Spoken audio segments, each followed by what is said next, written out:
అపశాంతి ప్రయశ్చమే. ఇప్పుడు గోదానం అయిన తర్వాత భూదానం చేస్తున్నట్టు భావించాలి. సర్వసస్య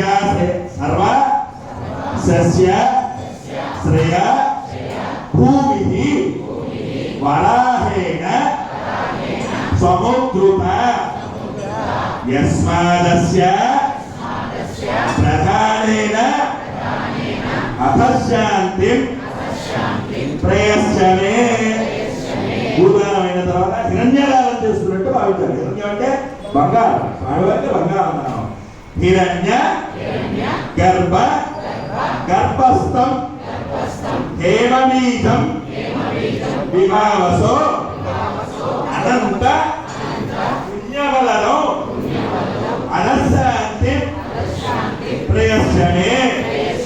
స్వామివారికి హిరణ్యదానం చేస్తే అనంత పుణ్యం కలుగుతుందట. అలాగే శాలిగ్రామ దానం. శాలిగ్రామ శిలాచక్రే భువనాని చతుర్దశ యస్మాదస్య ప్రధానేన అపశాంతి ప్రయశ్చమే. ఇప్పుడు 4 దానాలు అయిపోయిన తర్వాత స్వామివారికి